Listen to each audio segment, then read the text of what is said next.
Hi, I'm Richard Florida. I'm a professor at the Rotman School here at the University of Toronto. I'm an expert in cities and urbanism, and I'm here to answer questions about the future of downtowns. Welcome to my office hours.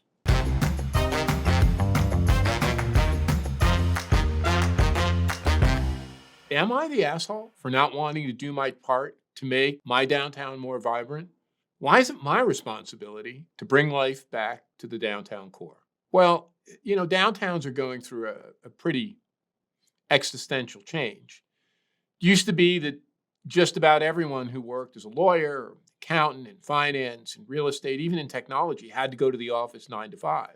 And then during the pandemic, we had this sort of incredible shift to remote work all day, all the time. And some of us, like me, didn't get out of their pajamas. But now our economies have rebounded and our downtowns, unfortunately, and especially in Canada and particularly in Toronto, have not come back. We're looking at anywhere from a 25 to 33% vacancy rate with very, very few people in the office on Mondays and Fridays. I think it's everybody's responsibility to make their city vibrant. But what I find interesting is that even when we look at remote workers and people who work from home, they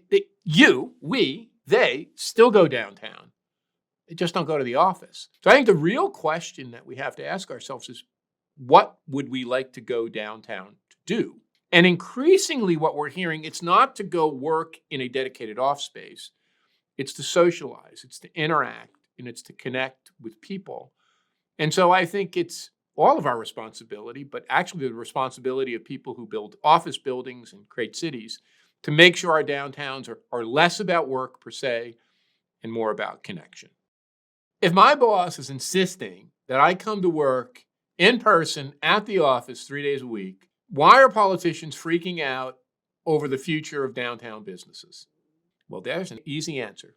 It's because the people who own office buildings are telling them that you have to bring workers back downtown. If you don't force your workers to come back downtown, if the mayor doesn't speak out, well, we're going to see less people spending money in those businesses. Tax rolls will decline. Our office buildings will have to be declined. We shouldn't equate the decline of the office with the decline of a city. That is the biggest mistake that people make.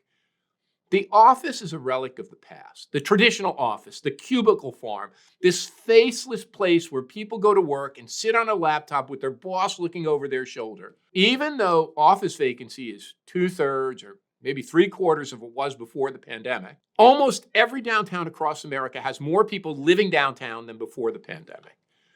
Downtowns have become incredibly interesting places to socialize, to go out, to go to restaurants, to go to a sporting event. People like to go downtown to socialize, not to work by themselves. And that's what our mayors and politicians should be focused on. How do you make downtown as an exciting place to meet your friends, go out at night, socialize, take in a game, go to a museum, go to a concert? But unfortunately, too many are still looking backward instead of looking forward. What is this third place that I keep hearing about, and how will it make my life better? And think about it this way. Your first place is your house or your apartment, place you live. Your second place is the place you work. Your third place is the place you go to meet, to mingle, to hang out with friends. A coffee shop, a cafe, a restaurant, a library. Before I used to be wired to my desk. Now I have a phone and a laptop, or an iPad or a tablet, which enable me to work anywhere. I'm untethered. So what we're finding is that people really enjoy working in third places. If you take hybrid workers who are enabled to work flexibly, work from home or work for the office, a preponderance of them, according to surveys by this architectural firm Gensler, say, I like to go downtown to work, but not in my office. I like to go to work in a third place. And I go to downtown more than once a week to work in a third place. We did a little research. My colleague Charlotta Melander, who lives in Sweden, has access to this really incredible data on Sweden. And then there's a brand new paper out by some brilliant economists in the United States. We looked at the role of third places in the rate of innovation, startups, and entrepreneurship. These economists did the same thing. They actually looked at the role of Starbucks in other coffee chains. And what we found is the same thing. Communities, neighborhoods, districts that have a large concentration of Starbucks, coffee shops, third places have higher rates of innovation, higher rates of entrepreneurship, and higher rates of startup formation. How can cities like New York, San Francisco, and Toronto, where the cost of housing is really off the chart, just unbelievably astronomical, how can they expect to be able to continue to compete for this young talent? Well, this is something that, consumes me. And those three cities are not alike. New York has a gravitational pull on young talent that I've never seen. In fact, when I first started at the Rotman School, about 98% of our students wanted to stay in Toronto. Last year, it was less than 50%. New York was at the top of the list. London was at the top of the list.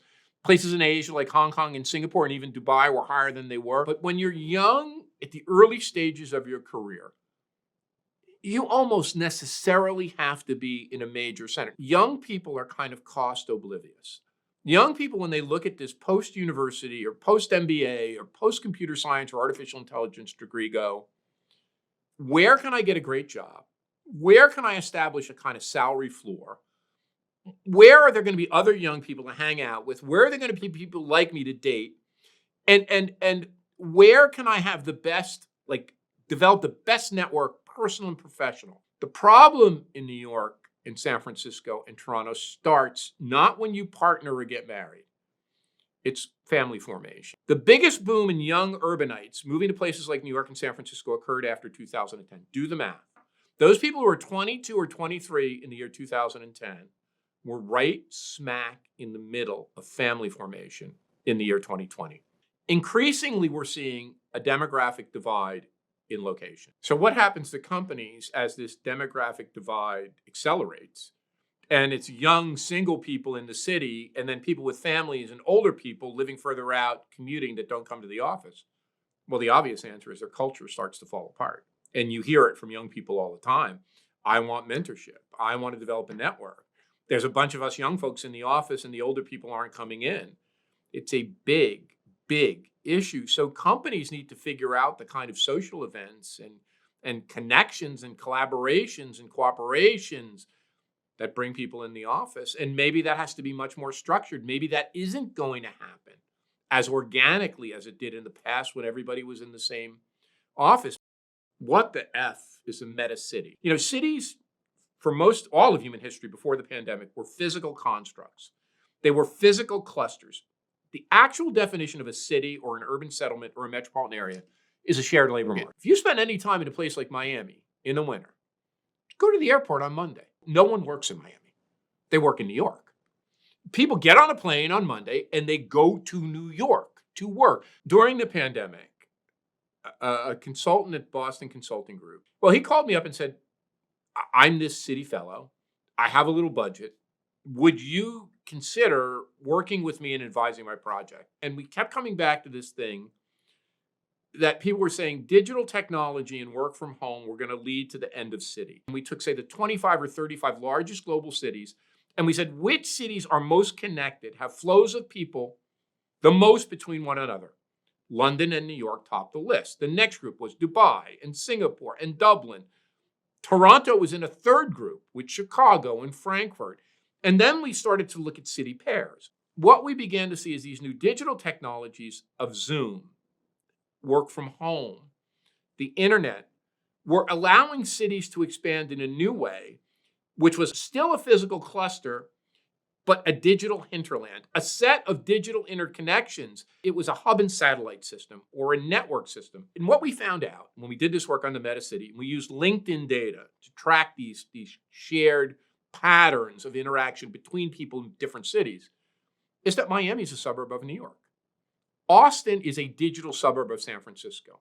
Nashville is fundamentally connected to the Los Angeles entertainment industry. There is a structure and a logic to this geography. How can you tell if a city like Toronto has stagnated, and is there a way to fix it?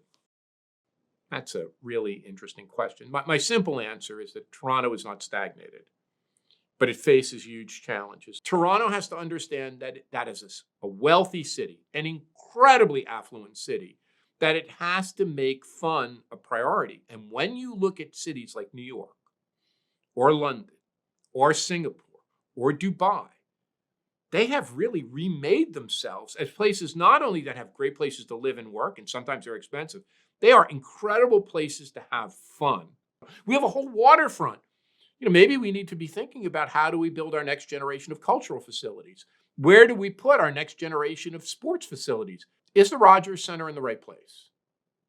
Is the arena, the Scotia Arena, in the right place? Is the ROM in the right place? Could they be moved to the waterfront or to new areas like the Portlands that are being redeveloped? What would that mean if they were moved? Would that open up the potential for more mixed-use neighborhood development in areas that are better served by? I don't have the answers to that, but I think we need to pose the question, quick, name one thing a city can do right now to improve its livability. That's easy. Green space. Do businesses even need an office anymore? Yes, but it's not an office. I think office is the wrong concept. Like when I started out as a professor at Carnegie Mellon, I had an office. And the office was a square space with file cabinets and bookshelves. I had a telephone with a wire and a computer with a wire. There's my office. I don't need an office. I work from wherever I am, and I can work from wherever I am. What businesses need is a connection center, a nerve center. And what you see when you look at the new offices, the offices people really want to go to and where people are paying a lot of money, those offices are not offices. I mean, there is a place you can go and work, but they have coffee shops and cafes. They have clubs and restaurants. They have fitness facilities and wellness facilities. That's what the office was to begin with. It didn't start as a cubicle farm. The office started in the London Cafe because that's where people gathered.